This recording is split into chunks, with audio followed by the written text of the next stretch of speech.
Yes, we were on holiday, in Poland, and we wanted to take Estie's parents to show her a scan.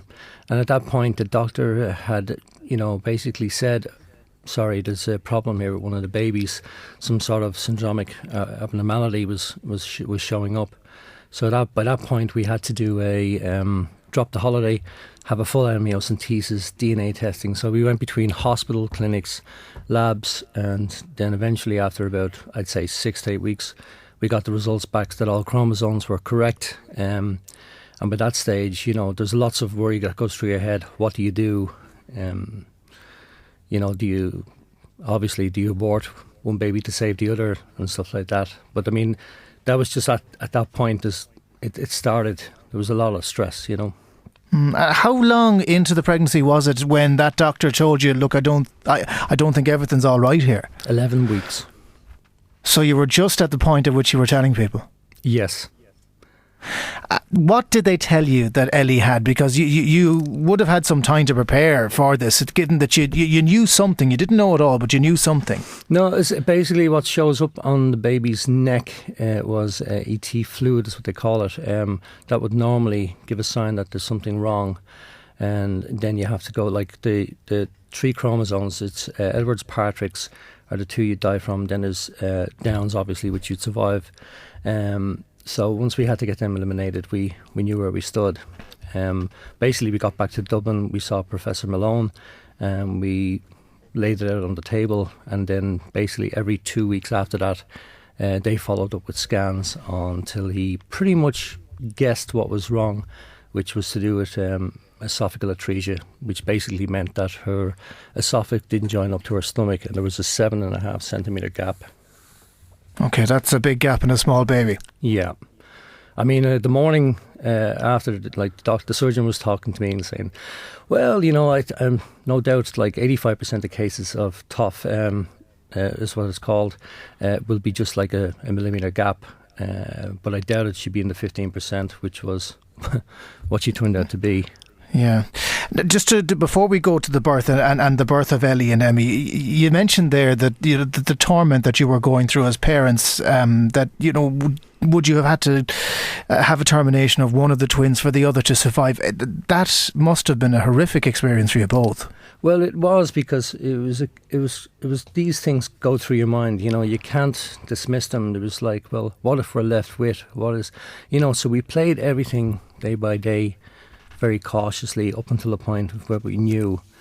And up until the birth, actually, the babies, we were just going in for into town to have a routine scan and then go on shopping, when Professor Malone seemed to be taking his time, about an hour, and he said, okay, this is the way it is. You are coming in tonight and they're coming out tomorrow. Otherwise, if we let it go for another week, you run the risk of losing both babies. Okay, well, that was a difficult decision to find yourselves in, but take us forward to that day, the day that the girls were born. I mean, happiest day of your life that your 2 children were brought into the world, I would imagine. But yes. Again, at the back of your mind, you didn't really know what road was ahead of you. No, we didn't. Basically, they were born through cesarean section, and of course they were segregated at birth. One was one side of the room, the other was the other. I was running back and forth. Estie was still on the table. She was obviously concerned about them.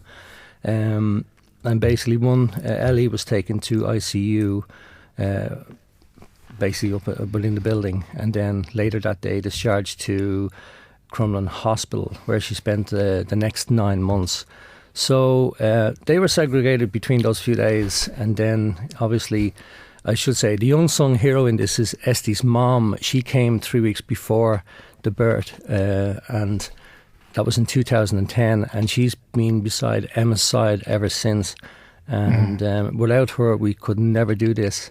So Elie spent 9 months in Crumlin Hospital. Then she became the first baby to be discharged unrepaired in the history of the state. We took her home, turned her home into a hospital. We trained carers, the equivalent of 10 carers, who came and spent 16 hours a day with us in order to make sure that Elie was comfortable. Now, to explain to people as well that this is a little girl, and she was 9 months old when she came out of Crumlin. That there was a gap between her stomach and her mouth. Really, her esophagus was missing. So, what did that mean practically when you were trying to deal with that? I mean, you say she was the first ever to be discharged, so that meant that your home was fully medically equipped and had to be. It was a very difficult existence. It was. I mean, our supplies, medical supplies, stocked the nursery floor to ceiling high. I mean, you'll see that on Facebook somewhere. But prior to that, Elie had 2 major heart surgeries, and then along with this esophageal atresia became the tracheomalacia, severe tracheomalacia, which meant that her windpipe would collapse anytime she got stressed, so she couldn't get air in or out from her lungs. So this was something else they discovered. So these 3 major problems were life-threatening. And let's talk about the child. How was the child during all of this? How was Elie? Was she able to cry? Was she able to smile? Was she able to laugh? She wasn't able to eat, we know that. But I mean, how was she in herself? Well, we've never heard her up until last week for the first time in 18 months, her natural voice. She could cry, but we wouldn't know she was crying, so we'd always have to be there and know when she was upset. How would you know? Literally, we were constantly visual by her side, so we just know whether her legs would start banging on the bed, or you'd see the tears rolling down her face, and she was in a lot of discomfort. So, I mean, you couldn't tell prior to that because you just couldn't hear her. This is a sad story, Eddie, because this is a terrible start to Ellie's life and terrible for you as parents, for yourself and Esty to watch on. But let's fast forward to the good part. Let's fast forward to getting in contact with the Boston Children's Hospital and finding out about this technique. It's the Fokker technique. What does that involve? It's the Fokker technique, which basically means that they'll join the esophagus on each end through stimulus. Now, the baby has to, in case of Ellie's case, she had to be put into induced coma for 38 days in order to bring the 2 ends together. So they connect these sutures to each end of the esophagus. They go in with these little rods on the outside between her back and her side, and they basically pull every day, and then they take an X-ray of put tension basically on each end of the esophagus to bring them closer together. And eventually they'll pass each other, and when they're satisfied they have enough leeway, they cut it and join it.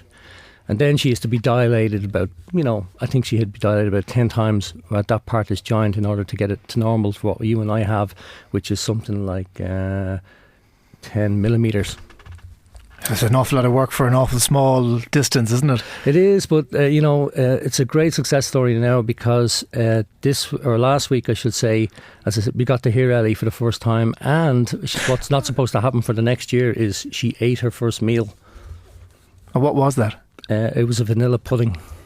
How did she react? I saw the video of this. I know how she reacted, but you could actually hear it in the nurse's voice of the surprise that she couldn't get enough of it. She couldn't, and what we were expecting her to reject it because, with her reflux and then the digestive tract, these are things that, kind of been dormant and don't know how to operate. Like she can't even cough because she doesn't know how to cough.